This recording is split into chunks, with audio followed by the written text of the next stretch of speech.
So you have all these different styles of martial arts, but they remain separate, each taught in their own different schools. Enter Bruce Lee. To me, okay, to me, ultimately, martial art means honestly expressing yourself. Now, it is very difficult to do. I mean, it is easy for me to put on a show and be cocky, and be flooded with a cocky feeling and then feel like pretty cool and all that. Or I can make all kinds of phony things, you see what I mean? Blinded by it. Or I can show you some really fancy movement. But to express oneself honestly, not lying to oneself, and to express myself honestly, that, my friend, is very hard to do. He articulated the essence of martial arts. I do not believe in styles anymore. I mean, I do not believe that there is such thing as like a Chinese way of fighting or the Japanese way of fighting or whatever way of fighting, because unless human beings have 3 arms and 4 legs, we will have a different form of fighting. But basically, we have only 2 hands and 2 feet. So styles tends to not only separate men, because they have their own doctrines, and then the doctrine became the gospel truth that you cannot change. But if you do not have styles, if you just say, well, here I am, as a human being, how can I express myself totally and completely? Now, that way, you won't create a style, because style is a crystallization, I mean, that way, it's a process of continuing growth. Bruce Lee merged these styles together, and he took pieces from each style that were effective in a real fight. And that was something no one had ever done before. No one even imagined it. He did it so well. In 1993, there was the first UFC, which was pretty much a bunch of different guys with a bunch of different styles thrown into a cage, and let's see what happens. Anything goes. There's no rules, there's no time limits, there's no judges. It was just you and the other guy, and you could pretty much do whatever you wanted to win the fight. So you had the Gracies from Brazil who kind of organized this event and wanted to prove that their style was the best, that ju-jitsu, Brazilian jiu-jitsu, was the best martial art. So, and it was. They ended up winning. I think it was Royce Gracie, 170 pounds. A little guy was just choked out everybody. He just dominated. Nobody knew what was going on. The first fight was against a sumo wrestler against a karate guy, and you'd think the sumo wrestler would just kill him. Right? He's huge. Well, the sumo wrestler got his teeth knocked out in the first minute. Right?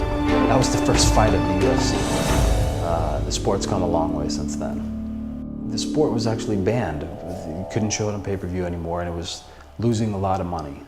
Well, in comes Dana White and the Fertittas. They bought the UFC, and they implemented the rules. They implemented the weight divisions. They implemented time limits, judges, and they brought in governing bodies, athletic commissions, to regulate the sport. So Brazilian Jiu-Jitsu obviously became the next big thing. Everyone had to learn it. So you had to learn this new style of fighting it, or at least to defend against it, because if you didn't know how to defend against it, guess what? You're done. And that started the kind of evolution of mixed martial arts. You have to train in a bunch of different martial arts, or at least train against how to defend them, or you're going to lose. I mean, you can take the kicks from karate, you take the submissions from jiu-jitsu, you take the clinch, where you get knees in the clinch from Muay Thai, and you combine that all into a fighting style of your own. And everyone has their own style. That's the beauty of this thing. There is no one style. You don't go to an MMA school these days and learn one style of MMA. You develop your own skills and what you're good at.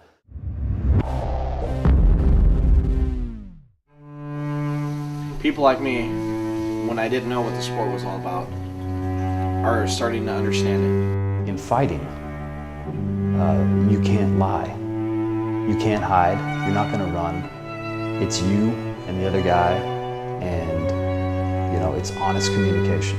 Put it to you that way. You're not going to lie your way out of getting hit. You cannot hide who you are once you step on the ring. If you're a coward, that will show it. Once you're in the ring, I mean, it's kind of weird, awkward, surreal. You know, when you're there and you're sparring 1 versus 1, everything you don't think about anything. I mean, it's a weird feeling to describe. It's weird, but it's almost like when you get a really good sparring session on, it's almost like dancing. Essentially, it's like ballroom dancing, except there's pain involved. Yeah, the mind clutter's gone, the aggression's gone. At first, you know, you have a little struggle with like everything's overwhelming. You know, everything's coming at you. You know, punches are coming. You don't know what to do. But once you get more fight in you, and you get more sparring, and you get more hits in you, and you can take a punch. You know, you can put that aside and let it just kind of, like a jab won't really eat at you. You know, you won't get you hit. It's so much like improv. I don't know if you've done drama or anything like that, where you have to really feed off of the person with you. And so we talk about like a triangle at your feet. And so there's a point here and a point there. And so as they're moving around, you have to always be readjusting yourself. And you always have to be trying to get them off balance, which we call kazushi. And that's always kind of interesting because it seems like you want to do it as hard and as fast as you can, but really it's the slight movements and just the really just gentle movements that are going to be able to get it because they won't notice it. And so it's this real gentle movements, and it seems weird to describe, but when you're doing it, it just seems to make sense. Yeah, because if you do something big, I see it, I'm telegraphing everything I do, I react. You know, I sit down, I dodge to the side, I jump. But if it's real light, how do I react to that? Because if I do big movements, then I'm just throwing myself off balance. So there is no ball, there's no bat, no racket to direct focus away from your opponent. It's an art form, and they understand it's not just brutality. You know what I mean? They understand that and really it's poetry. I mean, it's awesome. You know, to watch 2 technical fighters fight. You have an understanding behind it, and then it becomes intriguing, and then you want more, and then you want to learn, and then you want to see the different styles compete, and then you just become a great, you know, big fan and an advocate of it. So.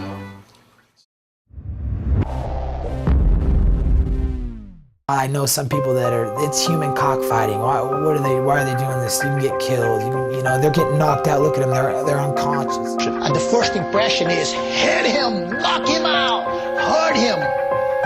But believe it goes far beyond that. There's so much technique involved that to be honest, I think when I see a good fight, I think it makes a Russian ballet look like an uncoordinated body movement.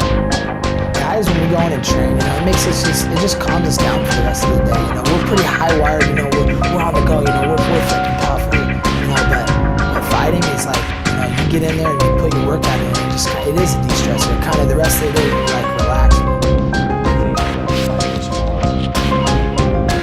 I'm dead beat after a workout, to be honest with you. I don't want anything to do with any aggression after that. I mean, it's all spent. A lot of people like to say fighters are dumb. They get hit in the head, they lose their brain cells or whatever. I would say to them that, you know, that we're out there, we want to be out there. It's our choice to be out there. We're doing it because it's competition and we love to compete. We love to get out there and perform, you know. So I would just say, you know, it's a sport. It's like any other sport, you know. There's some pretty brutal sports out there.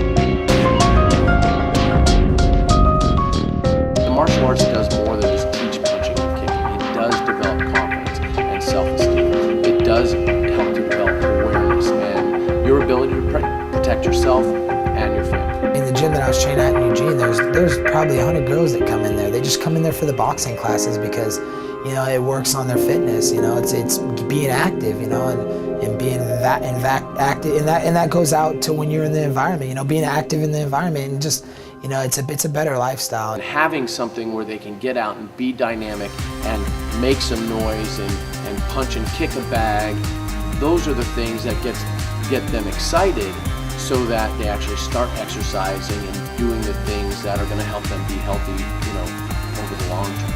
I do it because I love it. It keeps me positive. It keeps me healthy. It keeps my mind focused.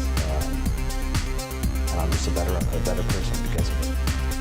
I like to get into the gym after, like, you know, struggles or something, like, you know, my parents, you know, fighting, or I mean little things. School, I'm ticked off at school, like I have to do all this work, so it's kind of like that release, you know, like to get away from the outside world and just kind of get into your own, and just, you know, it's because, you know, fighting and wrestling, they're about yourself. You're out there getting what you want for yourself. It's about you, and it's not about anybody else. So It's the development of confidence, the development of self-esteem, the ability for students to get fit physically and emotionally, and all of that comes into play when people train consistently in the martial art.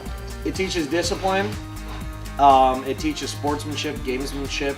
Martial arts training is something that helps you, doesn't make you invincible, but it helps you to be more aware of your surroundings. It helps you to draw the confidence you need to stand up straight, walk tall, and speak with confidence when you need to. You're not going to go out and fight people in a bar if you're going to MMA class and learning how to, you know, take care of yourself and do it in a closed environment. So if someone was to start wrestling, I mean, beginning, I just tell them to have fun, because you're going to want to have fun once you get into it. Join a class, a beginner's class. Usually they offer free classes for beginners.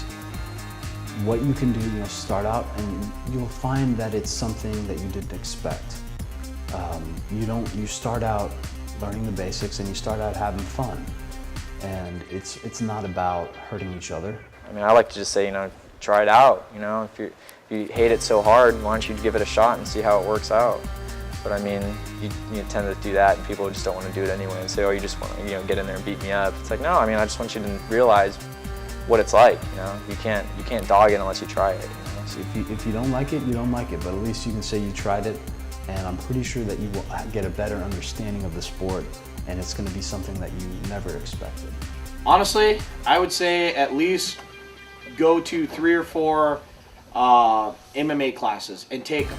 Actually get involved in it.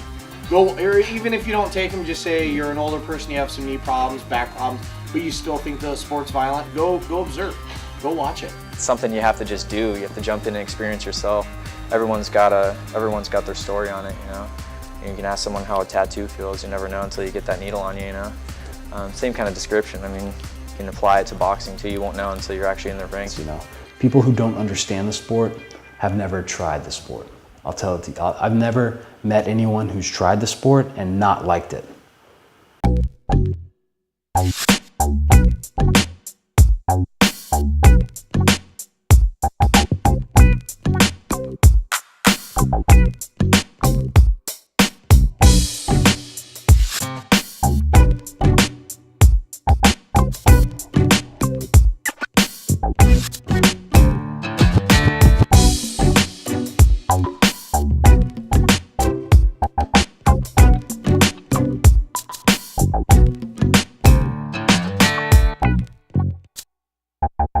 You